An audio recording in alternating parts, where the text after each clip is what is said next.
বিগত 7 জন আমাদের যে বর্ডার এলাকার বিধায়ক আছেন উত্তর 24 পরগনা, আমাদের দার্জিলিং, শিলিগুড়ি, কোচবিহার ইত্যাদি এলাকার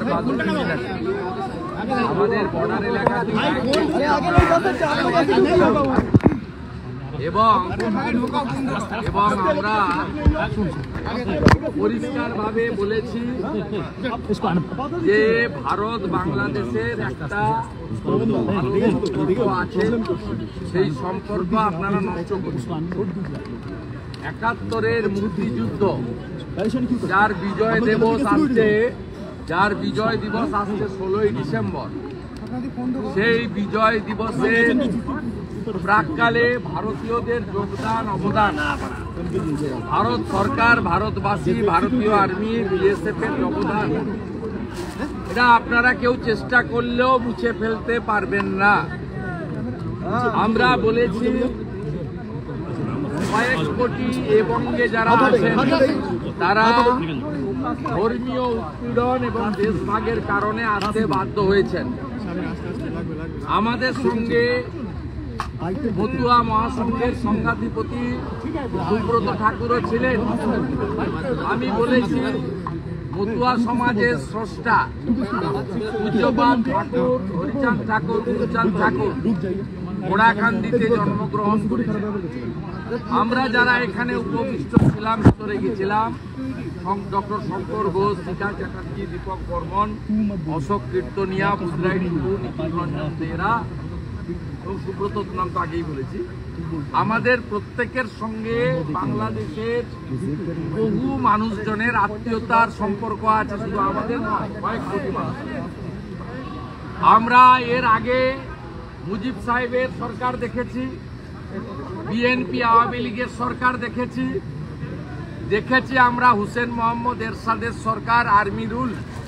কিন্তু এই ধরনের ভারত বিদ্বেষী কথাবার্তা, ভারত বিদ্বেষী আচরণ, এই রকমের হিন্দু নিধন, হিন্দুদের আস্থার জায়গা মন্দিরকে টার্গেট করা, এইভাবে হিন্দু সনাতনী প্রচারক প্রভুদেরকে মিথ্যা মামলায় জেলে পোরা, এই জিনিস আমরা বিগত দিনে দেখিনি। আমরা পরিষ্কারভাবে বলেছি এনআপি জেনাপ বন্ধ করুন এই নিধন, এবং আমরা বলেছি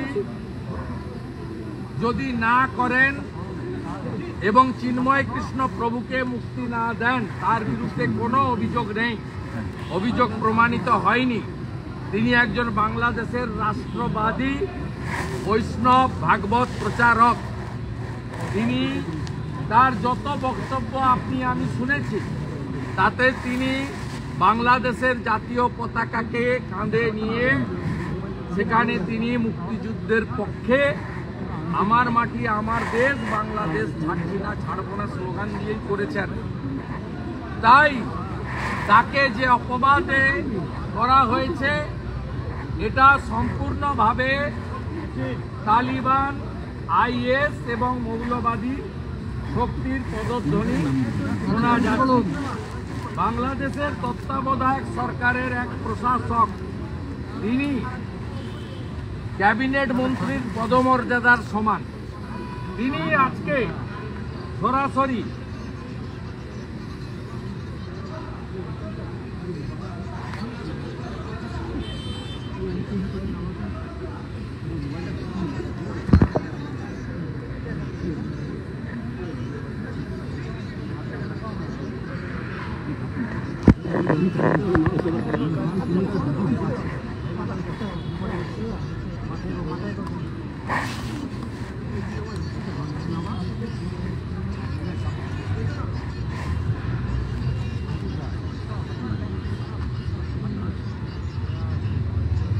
দেখুন, একজন দেশের প্রশাসক, তার দেশে কি হবে আমাদের জানারও দরকার নেই, তিনি একজন জাতীয় মন্ত্রীর পদমর্যাদা সম্পন্ন।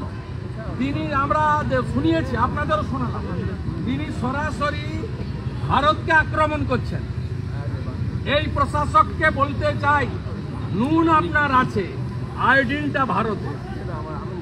আমি শুধু একটা উদাহরণ দিলাম। আমি এখান থেকে দাবি করছি ভিসা 100% স্টপ করুন। আমরা প্রয়োজন হলে একদিন অপেক্ষা করে ভিসা দপ্তরে যাব, এখানে ভিসা সেন্টারে। স্টপ ভিসা দেওয়া বন্ধ করুন completely. Export import permit issue করা বন্ধ করুন। বাকিটা আমরা বর্ডারে করব সোমবার থেকে। বলে দিলাম, চিন্ময় কৃষ্ণ প্রভুকে নিঃশর্ত মুক্তি, হিন্দুদের উপর আক্রমণ, মন্দির ভাঙা বন্ধ করুন। আর এই ধরনের এই নাবালকদের, যাদের আপনারা ওখানে তত্ত্বাবধায়ক সরকারে বসিয়েছেন, এই নাবালক যারা মন্ত্রীর পদমর্যাদায়, তাদের এই ধরনের ভারত বিরোধী কথা বলা বন্ধ করুন। আর চিকিৎসা নেওয়ার জন্য করাচি আর লাহোরে যান, এখানে আসবেন না, পরিষ্কার বলে দিতে চাই আমরা। রাজ্য সরকার আশ্চর্যজনকভাবে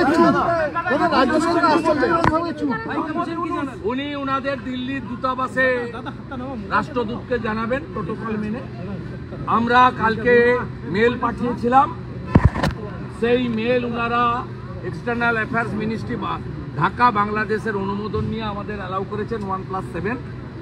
ঠিক একইভাবে আমাদের যে অ্যাগ্রিভনেস ওনারা রেকর্ড করেছেন, আমাদের বক্তব্য রেকর্ড করেছেন, আমাদের সাজেশন নিয়েছেন, এবং ওনারা একই প্রোটোকলের ভিত্তিতে ওনারা ওনাদের দেশের সরকারকে ওনারা জানাবেন।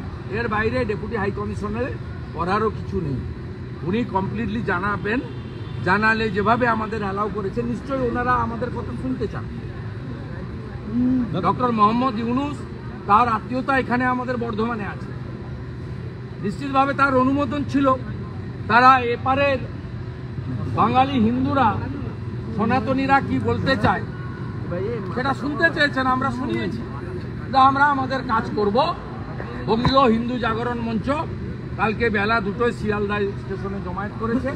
তারা আসবে বাংলাদেশ ডেপুটি হাই কমিশন অভিযানে।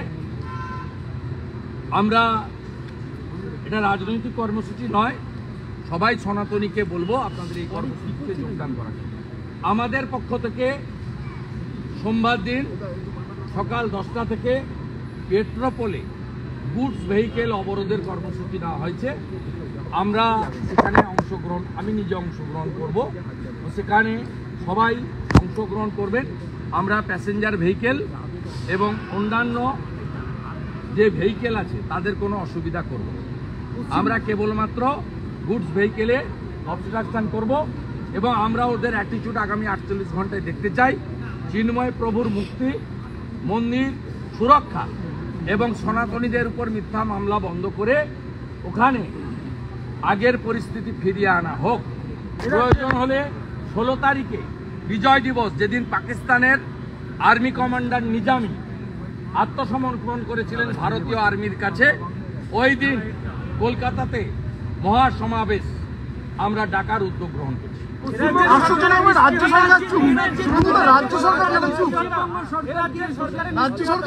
পশ্চিমবঙ্গ সরকার এখানে 6টা ব্যারিকেড লাগিয়েছে, বিজেপির 8টা এমএলএ, 6টা ব্যারিকেড, 1000 পুলিশ, 8 জন আইপিএস। ডক্টর ইউনুস যাদের উপর ভর করে এসব করছেন তারা যা, আর মমতা ব্যানার্জি এখানে যাদেরকে লালিত পালিত করে রেখেছেন তারা একই। আজকে বিধানসভায় সংবিধান দিবসের দ্বিতীয় দিনে সিদ্দিকুল্লাহ চৌধুরীর বক্তব্য যদি কেউ শুনে থাকেন, তাহলে বুঝতে পারবেন যে মমতা বন্দ্যোপাধ্যায় কোন শক্তিকে নিয়ে তিনি পশ্চিমবঙ্গ চালাচ্ছেন।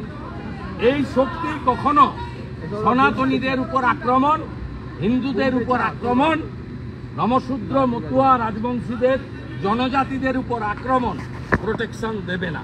প্রোটেকশন যদি কেউ দিতে পারেন, তিনি হিন্দু হৃদয় সম্রাট নরেন্দ্র দামোদর দাস মোদী দিতে পারেন।